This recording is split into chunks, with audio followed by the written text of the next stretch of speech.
الحمدللہ رب العالمین والصلاة والسلام علی سید الانبیاء والمرسلین اما بعد فاعوذ باللہ من الشیطان الرجیم بسم اللہ الرحمن الرحیم۔ سورہ طور چل رہی تھی اور اس میں اللہ تبارک و تعالی نے جنتیوں کے احوال کا اس مقام پر تذکرہ فرمایا اور وہ آپ کی خدمت میں عرض کیا جا رہا ہے۔ 23ویں آیت تک ہماری تفسیر پہنچی تھی، 24ویں آیت تک بلکہ، اور 24ویں کی تفسیر چل رہی تھی۔ اللہ تبارک و تعالی نے اس میں ارشاد فرمایا کہ وَيَطُوفُ عَلَيْهِمْ غِلْمَانٌ لَهُمْ، اور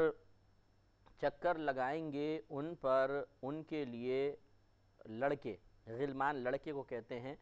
یعنی وہ بے ریش اور خوبصورت لڑکے ہوں گے، اور 1000 کم از کم ایک جنتی کے لیے ہوگا۔ یہ چھوٹے خدمتگار ہوں گے جو آدمی کی خدمت کریں گے اور مختلف نعمتیں اس کے پاس اس کے حکم سے لے کر آئیں گے۔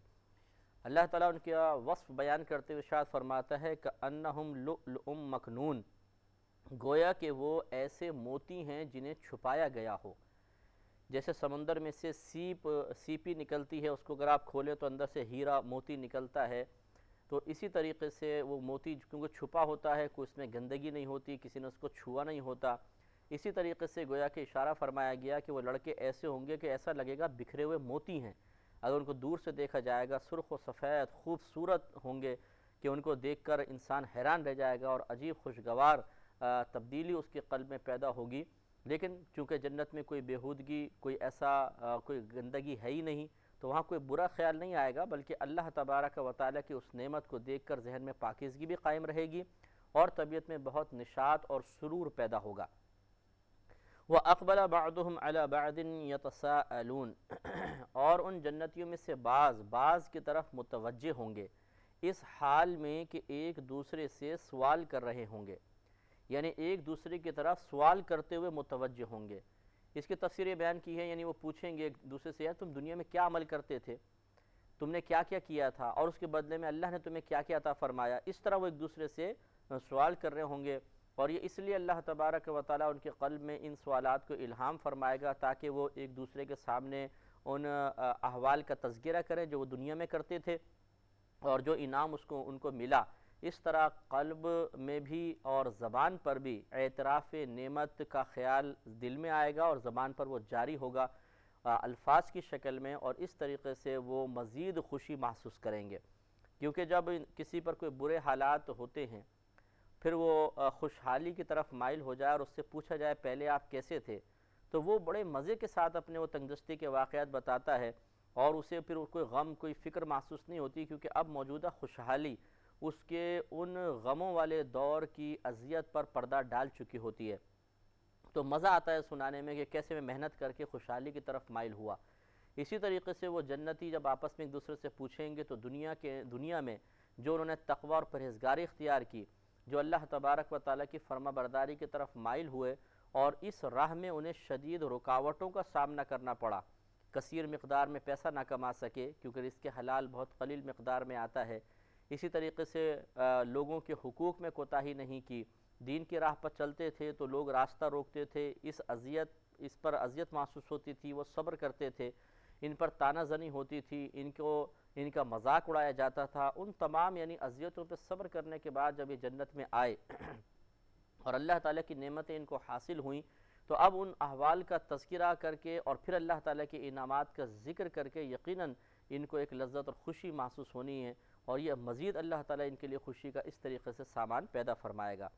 چنانچہ قالوا، وہ کہیں گے، انا کنا قبل فی اہلنا مشفقین، بے شک ہم اس سے پہلے اپنے گھروں میں ڈرے ہوئے تھے، سہمے ہوئے تھے، یعنی دنیا کے اندر ہم بہت ڈرے ہوئے تھے کہ نیک عمل تو کر رہے ہیں لیکن پتہ نہیں اللہ تعالیٰ قبول فرمائے گا نہیں فرمائے گا، ایسا نہ ہو کہ ہماری کسی خطا پہ اللہ تبارک و تعالیٰ غریب فرما لے۔ لیکن یہاں آ کے پتہ چلا کہ اللہ تعالیٰ کی رحمت تو ہماری توقع سے بہت بڑھ کر ہے، اس نے ہماری خطاؤں سے درگزر فرمایا، ہمارے نیک اعمال کو اپنی بارگاہ میں درجہ قبولیت عطا فرمایا، اور محض اپنے فضل و کرم سے ہمیں یہ مقام عطا فرما دیا۔ فمن اللہ علینا، تو اللہ تبارک و تعالیٰ نے ہم پر احسان فرمایا، ووقانا عذاب السموم، اور ہمیں لو کے عذاب سے بچا لیا، گرم لپٹ کے عذاب سے بچا لیا، جیسے آگ جل رہی ہو، اگر آپ آگ کے اوپر اس طرح ہاتھ کریں گے تو آگ کی لو جو ہوتی ہے، ایک تو ہے خود آگ، اور پھر ایک ہے اس کی لپٹ اوپر اٹھ رہی ہوتی ہے، وہ انتہائی گرم ہوتی ہے، بلکہ اگر موم بتی کے شعلے کے اوپر آپ ہاتھ رکھیں گے وہ زیادہ جلائے گا کیونکہ وہ زیادہ گرم ہوتا ہے۔ اس کو بیان کیا جا رہا ہے کہ اللہ تبارک و تعالیٰ نے اس طرح ہمیں آگ اور اس کی لپٹ سے محفوظ فرما دیا۔ اِنَّا كُنَّا مِن قَبْلُ نَدْعُوهُ، بے شک ہم اس سے پہلے اس کی عبادت کیا کرتے تھے۔ اِنَّهُ هُوَ الْبَرُّ الرَّحِيمُ، بے شک وہی احسان فرمانے والا مہربان ہے۔ تو آپ خود سوچئے ایک لمحے کے لیے چشم تصور سے چشم تصور میں آپ دیکھیے، غور کیجئے کہ جیسے آپ کسی کے ساتھ جنت میں بیٹھے ہوئے ہیں اور آپ ایک دوسرے کے ساتھ احوال بیان کر رہے ہیں، دنیا سب ختم ہو چکی ہے، یہاں کی تمام محنتوں کی وصولی کا وقت آ گیا ہے کہ اب آپ اس پر اجرت حاصل کریں، اس کا بہترین بدلہ حاصل کریں، وہ کتنا پرسکون لمحہ ہوگا۔ آج دنیا کے اندر ہر ایک لمحے بعد انسان کو اذیت اور تکلیف اور مختلف قسم کی آزمائشیں ہیں، میں نماز کے وقت ہو گیا نماز پڑھو، یہ گناہ ہے یہ مت کرو، ادھر مت دیکھو ادھر مت جاؤ، یہ بات نہ سنو وہ بات مت سنو، یہ بات نہ کہو، فلاں سے نہ ملو، کتنی ساری پابندیاں ہیں۔ لیکن جب انسان جنت میں داخل ہو جائے گا اور دنیا میں ان پابندیوں کا لحاظ کرتا رہا ہوگا، فقط اپنے اللہ تبارک و تعالیٰ کے خوف اور اس کی رضا کی خاطر، اپنے حبیب کریم اپنے نبی کریم صلی اللہ علیہ وسلم کی تعظیم کی خاطر، تو وہاں پر جانے کے بعد یہ ساری تکلیفیں ساری اذیتیں بھول جائیں گی، اور انشاءاللہ وہاں پر نعمتیں ہی نعمتیں ہوں گی، کسی قسم کی کوئی اذیت نہیں، کسی قسم کا کوئی ٹینشن نہیں۔ آج تو ہم صبح جاگتے ہیں تو فکر ہوتی ہے اور خوف ہوتا ہے یار آج پتہ نہیں کون کون سی مصیبتیں آئیں گی، رات کو انسان سوتا ہے تو اسے کل کی فکر ہوتی ہے کل پتہ نہیں کیا ہوگا، لیکن جنت میں ایسا نہیں ہے۔ یہ دنیا کے تمام عوارضات ہیں، دنیا کی پریشانی ہیں، یہاں ہی کی مشقت ہے، لیکن اگر اس میں رہتے ہوئے کوئی انسان دانش مندی کا مظاہرہ کرتے ہوئے اللہ تعالیٰ کی اطاعت اختیار کر لے اور حقیقتاً جیسا اللہ تعالیٰ اور اس کے رسول کریم صلی اللہ علیہ وسلم چاہتے ہیں ویسا کرنے میں کامیاب ہو جائے، تو پھر آخرت میں اس کے لیے برکات اور نجات ہی نجات ہے۔ تو اگر تھوڑا سا آپ غور کریں کہ کتنی ہی ہم اللہ تعالیٰ کی نافرمانی کر لیں، تمام لذتیں اور نعمتیں تو حاصل نہیں کر سکتے، کتنی ہی فرما برداری کی طرف مائل ہو جائیں، وہ اس سے حاصل ہونے والی اذیت بالفرض اس میں جو مشقت حاصل ہو رہی ہے وہ ایسی تو نہیں کہ ہمیں ہلاک کر دے، تو آدمی آزادانہ زندگی بھی گزار ہی لیتا ہے۔ آپ پورے ایک دن کا حساب کریں کہ اس پورے دن میں ہم نے کتنے مزے اور کتنی لذت حاصل کر لی، کیا کیا فائدہ حاصل کر لیا، بے عملی کے ذریعے، نمازیں ترک کرنے کے ذریعے، گالیاں بک کر، بد نگاہی کر کر، گندی چیز سننے کے بعد ایک دن میں کتنی لذت جمع کر لی، اور اس سے کیا فائدہ ہمیں حاصل ہوا۔ اگر ہم اس اطاعت میں دن گزار دیتے تو کیا نقصان ہو جاتا، کیا یہ نفسانی خواہشات جو ہماری پوری نہیں ہوئی ہمیں ہلاک کر دیتی، ایسا تو نہیں تھا۔ تو یہ تو انسان کی مرضی ہوتی ہے، وہ جس طرح اپنی زندگی گزارنا چاہے، تو جسے آخرت کے معاملے میں یقین کامل حاصل ہو جائے اس کے لیے پھر نفسانی خواہشات کو قربان کرنا کوئی مشکل نہیں رہتا، اور جسے آخرت کے معاملے میں یقین ابھی پختہ اور کامل حاصل نہیں ہوا، یقین تو ہے کہ ایک مسلمان گھرانے میں ہمارا ایمان ہے کہ آخرت ہے، لیکن اس کا یقین کامل ابھی میں حاصل نہیں ہے، پختہ یقین حاصل نہیں ہے، اسی وجہ سے ہمارے عمل میں تبدیلی نہیں آتی، اور ہم کسی گناہ یا خطا کے ذریعے یا اپنی نفسانی خواہش کے تکمیل کے ذریعے حاصل ہونے والی معمولی اور عارضی لذت کو اخروی انعام پر فوقیت دے دیتے ہیں، اور اس کو کم عقلی نہ کہا جائے تو کیا کہا جائے گا۔ آپ خود سوچ لیں کہ کتنا یہ ہم غلط رویہ اختیار کیے ہوئے ہیں، اور اپنے ساتھ دشمنی کر رہا ہے انسان کہ اپنے نفس کی بات مان کر شیطان کی اطاعت کر کے چھوٹی چھوٹی خواہشیں پوری کر کے لذتیں حاصل کر رہا ہے، حالانکہ یہ لذتیں اطاعت کے مقابلے میں جو آخرت میں انعام ملے گا ان کی لذتوں کے مقابلے میں کوئی تقابل ہے ہی نہیں۔ یوں سمجھ لیجئے ایک پتھر یہاں رکھ دیں اور ایک طرف ایک من سونا رکھ دیں، کیا تقابل ہے؟ اس میں بھی ہو سکتا ہے، لیکن جنت کی نعمتوں اور دنیا کی ان گناہوں کے ذریعے حاصل ہونے والی لذتوں کے اندر کوئی مقابلہ نہیں ہے۔ یہ صرف ہماری کم عقلی ہوتی ہے کہ ہم اللہ تعالیٰ اور اس کے رسول کریم صلی اللہ علیہ وسلم کے احکام کو، ان کے ارشادات کو، ان کی نصیحتوں کو معمولی سمجھ کے نظر انداز کرتے ہیں، اور ان کو رد کر کے جو ہمیں وقتی طور پہ گناہوں سے اپنی نفسانی خواہشات، چاہے وہ گناہ نہ ہو مباح خواہشیں ہوں، ان کو پورا کر کے جو سکون مل رہا ہوتا ہے بظاہر سکون، حالانکہ یہ سکون نہیں ہے، یہ ایک ایسا سمجھ لیجئے وقتی طور پر ایک ہمارا اطمینان قلب ہے جو اپنے پیچھے بہت اذیتوں کا سمندر لیے ہوئے ہے، لیکن بہرحال جو یہ سکون حاصل ہو بھی رہا ہے یہ بیکار ہے، وقتی ہے۔ ہر دن گزرنے والا ہم ایک نئے ٹینشن میں مبتلا کرتا ہے، پچھلے دن کے سارے مزے بھول جاتے ہیں۔ تو اس کا مطلب پچھلے دن تو ضائع ہو گیا اور مزے بھی گئے، پھر اگلا دن آ گیا، اس میں مزے کیے، رات آئی پھر کوئی ٹینشن نہیں، کوئی پریشانی، اگلے دن پھر پچھلے سارے مزے ختم۔ تو وہ جو وقتی لذتیں ہم نے حاصل کی تھیں اس کا کوئی ابدی فائدہ تو ہمیں حاصل ہی نہیں ہو رہا، دن بھی ضائع ہوا اور لذت بھی ختم ہو گئی، بیکار۔ اس سے بہتر یہ ہے کہ انسان اپنی نفسانی خواہشات کو قربان کر کے اللہ تبارک و تعالیٰ کی رضا والے کام اختیار کرے۔ وقتی طور پر اذیت ہوگی، لیکن اس کے بعد جب دن گزرے گا یقینی سی بات ہے اس کی اذیت ختم،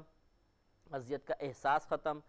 فائدہ یہ ہوگا، لذت بھی ختم ہو رہی ہے، اذیت بھی ختم ہو رہی ہے۔ فائدہ یہ ہے کہ جو گناہ کے ذریعے لذت حاصل ہوئی تھی اس میں گناہ بھی گیا، لذت بھی گئی، فائدہ کچھ نہیں، لیکن جو اطاعت میں مشقت حاصل ہوئی، مشقت ختم ہو گئی، اس کا فائدہ باقی رہا اور وہ آخرت میں ہمیں حاصل ہوگا۔ لہٰذا اگر ہم سمجھدار ہیں، کاروباری ضروری نہیں ہے کہ پیسہ لگا کے کاروبار کرے، بہت سے کاروباری ایسے ہیں جو آخرت کا کاروبار کرتے ہیں، وہ اس کے بارے میں غور و تفکر کرتے ہیں کہ آج اپنی توانائی کا سرمایہ اگر میں اطاعت کے کاروبار میں لگا دوں گا، اللہ کی فرما برداری والے کاروبار میں لگا دوں گا تو پروفٹ بہت زبردست ہے۔ لیکن جو جاہل قسم کا ہوتا ہے، جسے آخرت کے یقین کامل حاصل نہیں، وہ اپنی توانائی اور اللہ تعالیٰ کی عطا کردہ نعمتوں کا سرمایہ وقتی لذات حاصل کرنے والے کاروبار میں لگا دیتا ہے، تو وہاں سے جو پروفٹ آتا ہے وہ ایسا ہوتا ہے کہ ہاتھ میں آ کر تھوڑی دیر بعد ختم ہو جاتا ہے اور وقتی طور پہ ایک لذت حاصل ہوتی ہے، پھر اس کا مزہ بھی بھول جاتا ہے۔ تو یقینی سی بات ہے ایسا کاروبار کہ جس کا نفع عارضی ہو، وہ اس قسم کا کاروبار اختیار کرنے والا اچھا اور سمجھدار کاروباری ہو ہی نہیں سکتا۔ اس لیے ہمیں سمجھدار بزنس مین بننا چاہیے اور آخرت کا صحیح کاروبار، صحیح بزنس کرنا چاہیے۔ پھر انشاءاللہ دیکھیے یہاں پہ کروڑوں اربوں خربوں کما کر ایک اونچی کرسی پر بیٹھ کر اور دوسروں کو اپنے نیچے بیٹھ کر دیکھ کر وقتی سکون حاصل کرنے والا اور یہ سمجھنے والا کہ میں ان سب سے آگے بڑھ گیا ہوں، بڑا مزہ آ رہا ہے اور بڑی میں نے عزت مقام حاصل کر لیا، وہاں پر بڑا بیچارہ تہی دامن ہوگا، خالی ہاتھ ہوگا، کیونکہ وہاں پر دنیا کے اندر پلازے بنانے کی وجہ سے، روپیہ جمع کرنے کی وجہ سے انعامات نہیں ملیں گے، بلکہ وہاں تقوی، پرہیزگاری اور خصوصاً علم دین کی دولت کے بدلے میں انسان کو اللہ تبارک و تعالی درجات اور مقام عطا فرمائے گا۔ اللہ تعالیٰ نے قرآن پاک میں واضح طور پہ ارشاد فرمایا، اِنَّ أَكْرَمَكُمْ عِنْدَ اللَّهِ أَتْقَاكُمْ، کہ بے شک تم میں سے اللہ تبارک و تعالیٰ کے نزدیک سب سے زیادہ عزت والا وہ ہے جو دنیا میں تم میں سے سب سے زیادہ تقوی اور پرہیزگاری اختیار کرنے والا ہے۔ تو جو جتنا دنیا میں تقوی والا ہوگا، اللہ کی بارگاہ میں بروز قیامت اتنا ہی اعلیٰ مقام پر ہوگا۔ اس وقت بڑے بڑے پلازا کھڑا کرنے والے، بڑا کاروبار کرنے والے، اگر انہوں نے ناجائز کام کیا ہے، حرام طریقے سے مال کمایا ہے، ان کی عزت خاک میں مل جائیں گی اور انتہائی حسرت کے ساتھ وہ ان درجات کو دیکھ رہے ہوں گے۔ لہٰذا پیسے کی دوڑ میں اپنے نفسانی شوق کو پورا کرنے کے لیے اور دوسروں کو پیچھے کرنے کے لیے اور ان سے دنیا کے اندر مقام فوق، بلند مقام حاصل کرنے کے لیے کوشش کرنے والا حقیقتاً سمجھدار نہیں۔ اتنی ہی کوشش یہ اپنے اللہ کو راضی کرنے میں لگا دیتا تو اس کو اتنا حاصل ہو جاتا کہ جس کا کوئی مقابلہ نہ کر سکتا، لیکن بہرحال اپنا اپنا ذہن ہوتا ہے، اپنی اپنی سوچ اور اپنے اپنے یقین کی پختگی ہوتی ہے جو انسان کو اس قسم کے اعمال کی طرف مائل کرتی ہے۔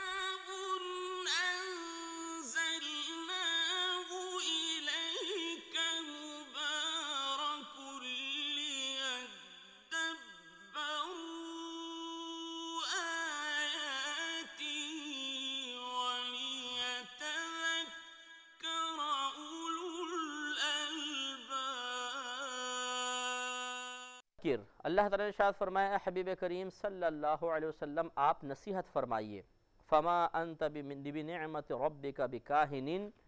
ولا مجنون۔ یہ کفار جو تھے ہمارے نبی کریم صلی اللہ علیہ وسلم کو معاذ اللہ کبھی کہتے تھے کاہن ہیں یعنی نجومی ہیں، کبھی کہتے تھے مجنون ہیں۔ تو اللہ تبارک و تعالیٰ نے اس آیت میں نبی کریم صلی اللہ علیہ وسلم کو تسلی دیتے ہوئے ارشاد فرمایا کہ یہ آپ کو جو کچھ کہتے رہیں فذکر، آپ نصیحت فرماتے رہیے، ہم آپ کی گواہی دیتے ہیں، ہم آپ کے لیے بات بیان کرتے ہیں کہ نہ آپ کاہن ہیں نہ آپ مجنون ہیں۔ تو ان کی ان قول کا کیا اعتبار؟ تو آپ بالکل اپنے دل پر رنجیدگی یا افسوس طاری نہ فرمائیے اور آپ تبلیغ دین فرماتے رہیے، ان کو نصیحت کیجیے، آپ کا منصب، آپ کا کام یہی ہے۔ اس کے جواب میں اگر یہ آپ کی اطاعت کی طرف مائل نہیں ہوتے تو ان کی بدبختی ہے اور اس کا بدلہ اللہ تعالیٰ بروز قیامت خود انہیں عطا فرما دے گا۔ فذکر، تو اے حبیب کریم صلی اللہ علیہ وسلم آپ نصیحت فرمائیے، فما انت بنعمت ربک، پس آپ اپنے رب کی نعمت کے سبب نہیں ہیں بکاہن کاہن ولا مجنون اور نہ مجنون، یعنی اللہ تعالیٰ کے کرم سے آپ نہ کاہن ہیں نہ مجنون ہیں۔ ام یقولون شاعر، یا یہ لوگ کہتے ہیں کہ آپ شاعر ہیں، یہ نبی شاعر ہیں، نتربص بہ ریب المنون، ہمیں ان پر حوادث زمانہ کا انتظار ہے۔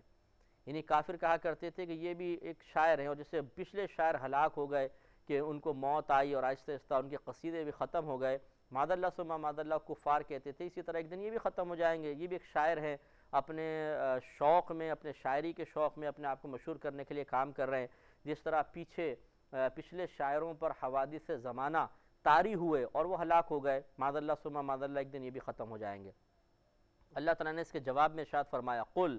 اے حبیب کریم صلی اللہ علیہ وسلم آپ فرما دیجئے، تربصوا، تم انتظار کرو، فإنی معکم من المتربصین، تو بے شک میں بھی تمہارے ساتھ انتظار کرنے والوں میں سے ہوں، کہ ٹھیک ہے تم یہ جو بے سروپا باتیں کر رہے ہو کہ مجھے ایسا ہوگا ویسا ہوگا، اس کا تم انتظار کرو، اور تم پر جو اللہ تبارک و تعالیٰ کا عذاب دنیا اور آخرت میں نازل ہونے والا ہے اس کا میں انتظار کرتا ہوں، اور دیکھتے ہیں کہ تمہاری امیدیں پوری ہوتی ہیں یا میرے یقین کی ایک عملی شکل تمہارے سامنے آتی ہے۔ ام تأمرہم احلامہم بہذا ام ہم قوم طاغون، کیا ان کی عقلیں انہیں یہی بتاتی ہیں یا وہ سرکش لوگ ہیں؟ یعنی کیا ان کی عقلیں ان کو یہی بتاتی ہیں کہ اس نبی کو معاذ اللہ کاہن اور مجنون کہا جائے؟ حالانکہ اگر عقل کا درست استعمال کرتے تو کبھی بھی یہ بے سروپا بات نہ کہتے، کیونکہ جو شخص 40 سال تک ان کے درمیان رہا اور اس نے کوئی غلط کام نہیں کیا، کوئی عیب ظاہر نہیں ہوا،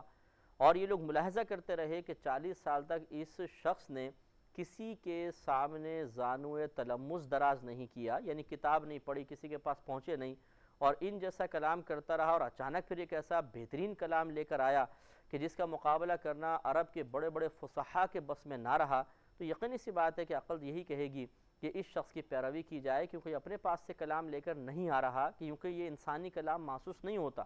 اگر ہوتا تو اس کی کوئی نہ کوئی نظیر تو کلام عرب میں نظر آتی، لیکن اس کے باوجود وہ ایمان لے کر نہ آئے، اس لیے اللہ نے فرمایا ام ہم قوم طاغون، یا وہ سرکش لوگ ہیں کہ اگر عقل کو استعمال کرتے اور کرنے، یا جیسے بعضوں نے کیا اور انہوں نے کہا کہ بھئی یہ انسان کا کلام تو نہیں ہو سکتا، وہ مانتے تھے بعض اوقات نجی محافل میں، لیکن سرکشی کرتے تھے۔ اللہ تعالیٰ سے دعا ہے کہ رب کریم ہمیں اپنی عقول کو شریعت کے دائرے میں رہ کر استعمال کرنے کی توفیق عطا فرمائے، آمین، وآخر دعوانا ان الحمدللہ رب العالمین۔